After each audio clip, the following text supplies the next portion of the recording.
Everybody set? Okay. Thank you for being here today. My name is Joe Montoya, Joemontoya. I'm the Division Chief of Investigations for the Denver Police Department. I want to start with listing some of the people in attendance today, and then we'll go through a series of speakers to kind of break down why we're here. We have Executive Director of Safety, Murphy Robinson, Chief of Police, Paul Pazin, Chief of the Denver Fire Department, Todd Bauer. We have Acting ASAC of ATF, Mr. Pete Marini. Have Dr. Carol Watkins. She's the Executive Director of the Muslim Family Services of Colorado. And in my commentary, I'll get into what they have done for us and to assist with this. We're expecting Papa Dia. He's the African leadership. He's with the African leadership, and he's the chosen speaker for the family and for the Senegalese community. And we're also expecting Consul General from the Republic of Senegal to be with us today. And we also have Officer Simeon Koto. Also, I will touch on what his participation is with this investigation. And then we have our investigative team in the back that is at the forefront of this investigation. So with that being said, I'm going to hand the mic over to Executive Director of Safety, Murphy Robinson.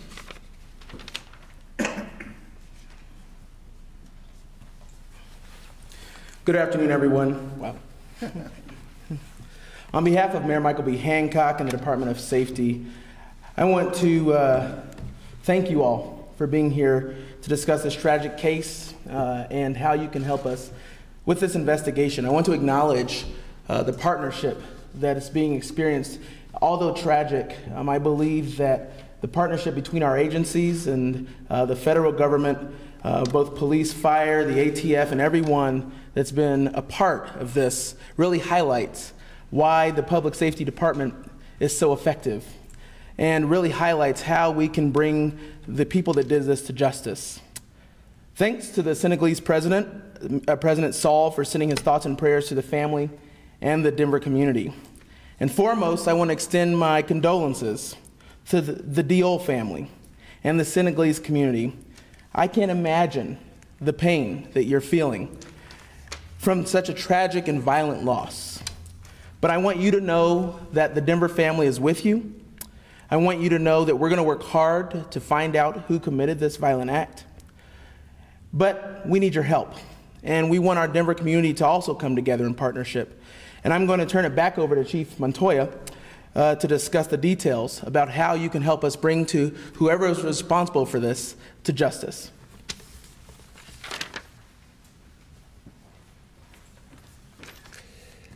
And I want to extend my apologies to Mr. Mike Mills, the President of Crime Stoppers, who is the primary reason we're here today. So I obviously look to the left more than I look to the right, so I apologize for that.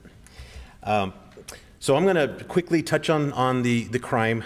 I ask that we hold questions till the end. I will return to the podium if you have any questions about that. We responded the early morning on Wednesday to assist the fire department with a fire. At that time, that was the reason for our response. Quickly determined that there was individuals that perished in the fire. To the count of 5, as far as we could tell that day, was 3 adults and 2 children. Because early on in the investigation, we determined that this fire was intentionally set, it was then converted into a homicide investigation. First and foremost, I want to thank the community, the Senegalese community, for their support at the scene. They showed up en masse, and they were there, and they were an integral part of helping the immediate family members through that process, because it was very difficult, and they've been by their sides ever since. I want to thank our support in the investigation. Fire from the front end has been there by our sides, and we quickly turned to the ATF for their assistance, because one of the responsibilities, federal responsibilities of ATF is arson investigation. So They brought their expertise and resources to help us immediately, and they've been very valuable in helping us quickly determine what potentially might have happened there and helping us gather as much evidence as possible. And then our partners, our friends, Crime Stoppers, who are always there for us, right on the front end of these things. They help us with monetary support. They help us get this information out, and they help us retrieve the information that comes back as a result. I want to say there is a substantial monetary reward in this, and part of it is through Crime Stoppers, and part of it is through the financial assistance or the contributions from the ATF as well. Puts us at an amount of $14,000 on this Crime Stoppers reward. I want to say that there could be additional additions to this Crime Stoppers bulletin as we develop information that can be crucial in solving this crime. When we feel it's appropriate to share with the community, we will be pushing it out in connection with this original Crime Stoppers bulletin, as well as any additional monetary donations that go towards the reward from the community. We will continue to add to that as they come in. Beyond the money, what I'm asking for is a heartfelt plea. I want people to look into their hearts. I want them to see the picture of this family and understand that this was a family that was thriving. They were headed the right direction. Mr. Diol, I believe they called him Jabril, was his name to his friends and family. He was doing all the things he needed to do to provide his family with an amazing life in America. And that was all cut short on that day. So I ask if you have any information on this crime, we ask that you look into your hearts and do the right thing. Do it for the right reasons. Because we need to find these individuals or individual, and we have to be able to hold them accountable for what they did on that day.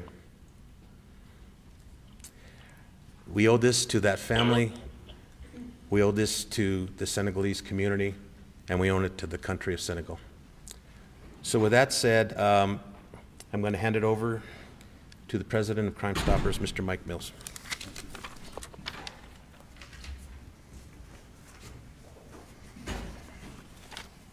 Thank you all for including me today. My family would like to share our condolences and prayers with the entire Jabril family and their many friends here and in Senegal. I would also like to thank the Denver Police Department, Denver Fire Department, the ATF, the dedicated professionals of detectives for their hard work, their commitment, and partnership over the years with Metro Denver Crime Stoppers. On behalf of the entire Board of Directors of Metro Denver Crime Stoppers, we are increasing our reward of from up to $2,000 to up to $4,000 for information leading to an arrest of the person or persons who committed these heinous crimes against the Jabril family and against our community. Every crime that we're involved with tugs at my heartstrings and has for over the last 25 years. But when I woke up the other morning to the news of this, and we started talking to our coordinator and to the detectives, it was the least we could do. So I urge you, if you have any information on this crime, remain anonymous, call Crime Stoppers, and earn a reward of up to $4,000. Thank you.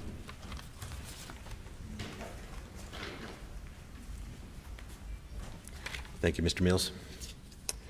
Next, we're going to have Officer Simeon Cotto come up to the microphone. Officer Cotto is fluent in French. On the day of the crime, we quickly discovered that many of the people involved that might have some pertinent information only spoke French. Officer Cotto volunteered to come out, and he assisted with that. What we're going to do now is, because we want this message to get out to our entire community, we're going to ask him to come and read the short narrative from the Crime Stoppers Bulletin in French. Thank you. Thank you, Chief. Good afternoon, everyone. Bon après-midi. Le 5 août 2020, Jabril et Dior ont perdu leur vie dans leur maison. Leur petite fille de 3 ans a aussi perdu sa vie. Ils ont tous été tués dans le feu. Avec Hassan Dior et sa fille, une petite fille de 3 ans qu'on appelle Awa Beye. Le feu a été activé dans la 53e rue, North Truckee, la rue de Denver, dans les environs de 2h30 du matin. L'incendie, il semble que l'incendie a été intentionnellement activé par des inconnus. Et ces inconnus ont fui les environs de la maison après avoir activé le feu. Le département de police de Denver, avec le métro Denver Crime Stopper, aura une récompense de $14 000 à toute personne qui pourra nous aider à résoudre ce crime. Merci.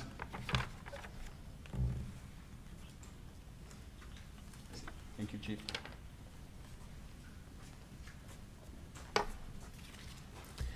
Okay, at this time, some of our honored guests have shown up, so I'm going to now ask Papa Dia, the founder and president of African Leadership and primary spokesperson for the family and the Senegalese community, to come up and say a few words. Thank you. Good afternoon, everyone, and thank you so much for having us. We want to start by thanking the Denver Police for working tirelessly since this horrific crime took place, to be by our side and to support us. We have here the Consul General of Senegal that flew in from New York. We also have Jabril young brother, his name is Musa. He also would like to say a few words. And as a leader in the African community, we are not used to see something like this take place. And we consider ourselves part of this society, part of this great nation we call home. And this is a time where we don't want to feel alone. This is a time we want the US-born citizen to embrace us and wrap us around their arm, because our hearts, our soul has been shattered. The only thing that can give us peace is to be able to identify the individual that did this horrific crime and brought them to justice. And we are asking not only the Denver police, not only the city official, but we are asking every resident of Denver, every resident of the state of Colorado to help us solve this crime. Any information that you have, even if you think it's not valuable, we would like for you to come forward and share it with us. This is not only depending on Jabril family, but this is depending on the entire immigrant community, not only African. So helping us solve this crime will help every immigrant living in this great state of Colorado to feel at peace and feel secure. Thank you.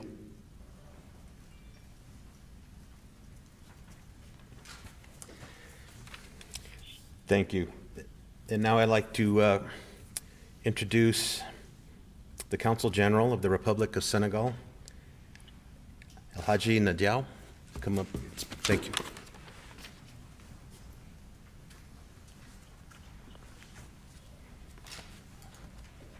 Thank you, Chief. Thank you very much. Greetings, good afternoon. I would like to, on behalf of the government of Senegal, express our gratitude to the Denver Police. What you've shown so far is very encouraging. We appreciate it. We see all the efforts that have been done since yesterday. Detective Baker had come and kindly met with the family and had shared with us some assuring words.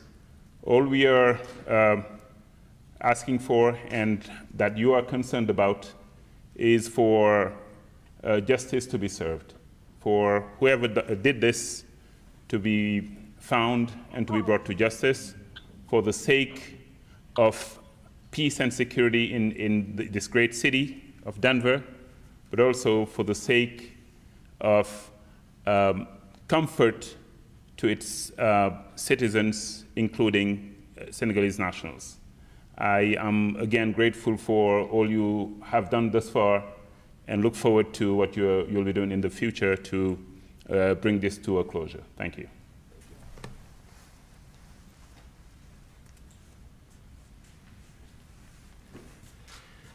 And at this time, I'd like to call up the brother of Jabril, Musa, to come up and say a couple words.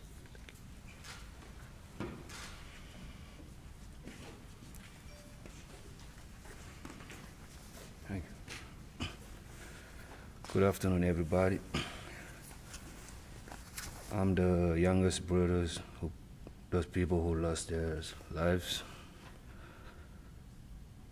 That was my family, my everything. It's hard to really talk right now because still heartbroken and so emotional right now. But it hurts a lot just to wake up and lose your family like that. Nobody doesn't deserve this. Nobody, no family didn't deserve this. We're gonna miss them a lot, a lot.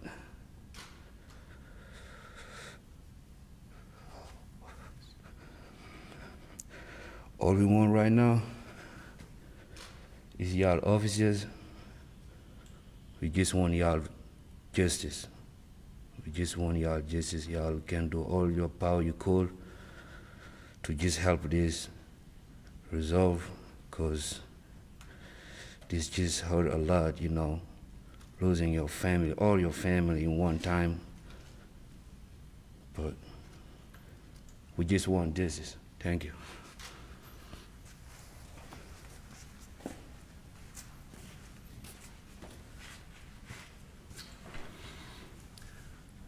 Well, thank you. I want the family, the local community of Senegal, and the country Senegal to know you have our full commitment and devotion to this case. We're going to do everything in our power. We're going to rely heavily on the community to assist us, and we have every hope that we are going to find the individual or individuals responsible for this and bring them to justice. So that concludes the official portion of the Crime Stoppers presentation, and now I'll answer any questions you might have. Chief, in the crime alert, you say it's mentioned that a car was seen fleeing from the scene. What can you tell us about that? Well, at this time, we don't want to discuss that because we don't want individuals to get rid of evidence or destroy the car or hide the car. So we didn't want to disclose any more information on that. It'll just it'll hurt the case at this point. What makes it, do you think, arson in this case? What did you find at the scene that makes it a fire that you believe was deliberately set? Well, I can't get into the detail. We're relying on the expertise of the Denver Fire arson investigators, the ATF, and some of the evidence collected at the scene, but I can't say much more than that right now. I know you don't have suspects identified yet, but are you investigating it as a hate crime or a bias-motivated incident? Not right at this time. We don't want to get tunnel visioned into a motive. There are some cases on the front end it's very evident as to what the motive was for a crime. This is not one of those cases. So we have to go into it very open-minded and look at every possible angle. And if at some point we determine it was hate motivated or bias motivated, then we will definitely share that with the community. I know that you can't really talk too much about evidence, but a couple of days ago, the fire department told us that they were going to have an arson detection dog there. Did that dog hit on anything just in terms of whether an accelerant was used? Again, I don't want to get too much detail. We did have an arson dog on scene. I think they were effective with the investigation, and I won't say anything more about that. Heard from a neighbor that No, we cannot. Can you say how many individuals or suspects the department's looking for? Is it just one person? Or? I can't discuss that at this point. Thank you. I just want to make sure that you did determine that it is arson. It's not just suspected arson anymore. Yeah, we're investigating as a homicide, so that means that we believe it was intentionally set. Yes. Do you have, can you say anything about whether one specific person was targeted? We do not know that. We absolutely do not know that. That's not even something that I don't want to share. We just do not know at this point. Have you questioned anyone so far in connection with this fire? No, other than the immediate, the family members that were in the home at the time were the only ones that we have spoke to about that. Were there any cameras in the neighborhood that might have caught the vehicle that you're looking for? There were several cameras in the area, and they were still examining that evidence, and hopefully it'll produce some information that will help us solve this crime. Chief, can you put this into historical perspective? When was the last time the Denver Police Department helped Denver fire with this many casualties or people who died? Well, the only one that comes to mind to me was probably around 2012, 2013 at Farrow's up on Colorado Boulevard, but that was more of an arson to cover up a homicide. The individuals had been executed inside, and then the building was set on fire. And that's the only one that comes to mind, so I wasn't really prepared to answer that historically, but I only know about that one because I was there. Thank you, Chief. Appreciate Okay, thank you.